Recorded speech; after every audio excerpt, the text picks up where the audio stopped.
presidente Ricardo Lewandowski, senhoras e senhores parlamentares, querido povo brasileiro. Senhor presidente, o que estamos vendo hoje neste plenário é o desfecho de um golpe que começou a ser urdido após os resultados das eleições de 2014, quando Dilma Vana Rousseff foi reeleita para comandar o país por mais 4 anos. Naquele momento, a oposição, inconformada, incapaz de ganhar pela via do voto, já imaginava formas de usurpar o poder pelas vias não democráticas. Já tramava, na calada da noite, este golpe que, se for concretizado, pretende impor ao país um longo período de autoritarismo, de conservadorismo, jogando o Brasil em um indesejável retrocesso social e de desconstrução de direitos tão arduamente conquistados desde a era Vargas.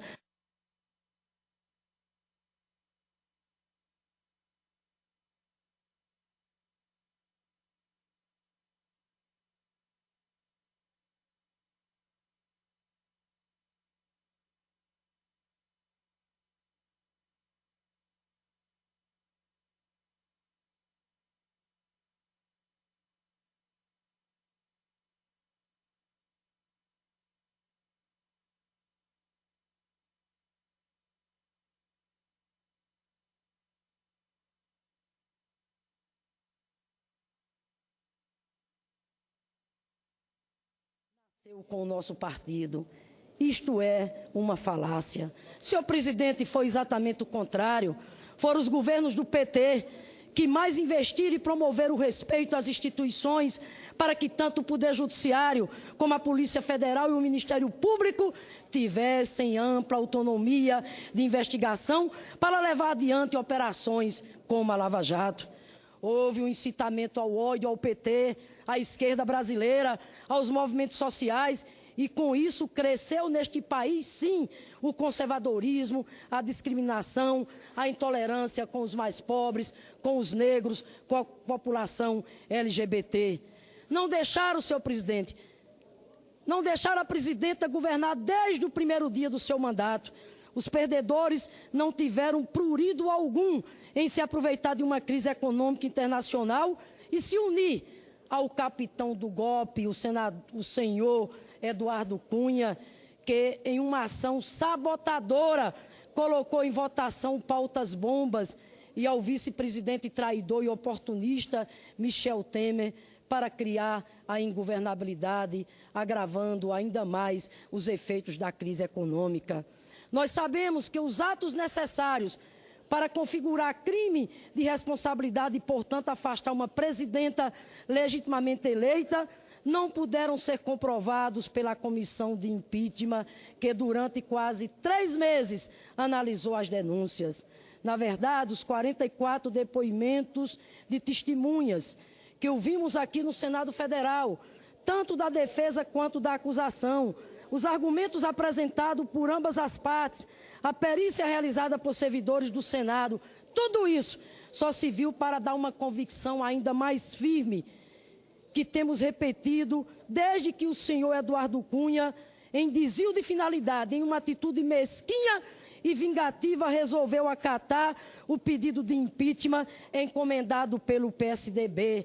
As pedaladas fiscais, os tais decretos, são meros artifícios utilizados por aqueles que procuram um atalho para efetivar o golpe e assumir o poder. As incongruências e contradições da denúncia ficaram claras não só na brilhante e competente defesa do Dr. José Eduardo Cardoso, mas foram reafirmadas por recente parecer do Ministério Público Federal, que pediu o arquivamento das denúncias contra a presidenta Dilma relacionadas às pedaladas, e também pelo resultado do julgamento realizado pelo Tribunal Internacional pela Democracia, que reuniu especialistas vindos de vários países condenando o impeachment da presidenta Dilma. Também para grande parte da população que continua erguendo nas ruas suas vozes para pedir o fora Temer, está mais do que comprovado que o que chamam de pedaladas fiscais nada mais foram do que simples operações contábeis e que os decretos de suplementação orçamentária não passaram de adequações ao orçamento. Aliás, instrumentos utilizados por vários governantes em todos os níveis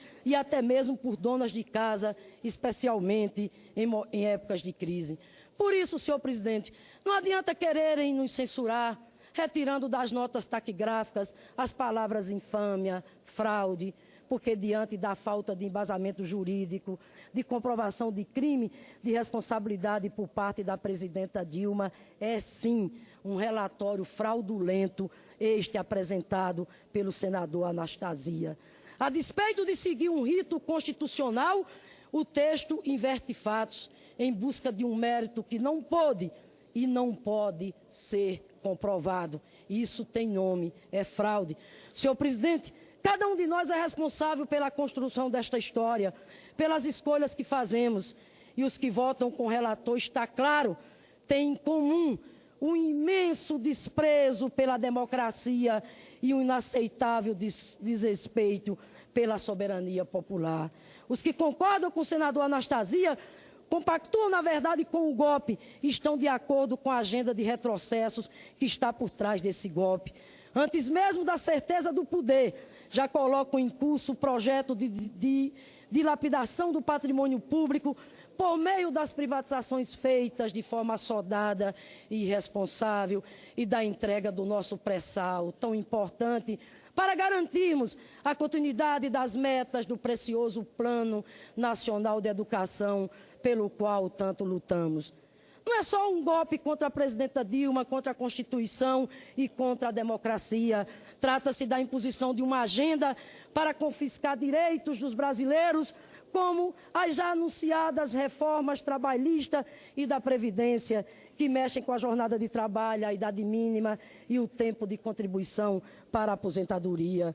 Uma agenda que pretende congelar gastos sociais, comprometendo os direitos conquistados na educação e na saúde, como a famigerada PEC 241, que, ao acabar com a vinculação constitucional dos investimentos em saúde e educação, fere de morte a nossa Constituição cidadã no que diz respeito aos direitos sociais. Isso é um crime contra o povo brasileiro, que nas urnas já derrotou esse projeto 4 vezes. Não é por acaso que os que defendem o impeachment baseiam seus argumentos em um suposto conjunto da obra. Não é por acaso que, enquanto estamos na iminência de afastar a primeira mulher eleita neste país, uma mulher honesta, contra a qual não pesa nenhuma acusação de crime ou de desvio moral e ético, o senhor Eduardo Cunha, envolvido até o pescoço em denúncias na Lava Jato, que corresponde a quase 10 inquéritos no Supremo, permanece solto, ainda com seu mandato preservado, em razão de um acordão entre os interessados no golpe, sob as bênçãos do presidente usurpador. Não é por acaso que, enquanto a presidenta Dilma está sendo afastada por ter atrasado repasses para bancos públicos de subvenções dadas a agricultores para impulsionar a economia no país e por fazer adequações orçamentárias para cumprir compromissos, especialmente com programas sociais,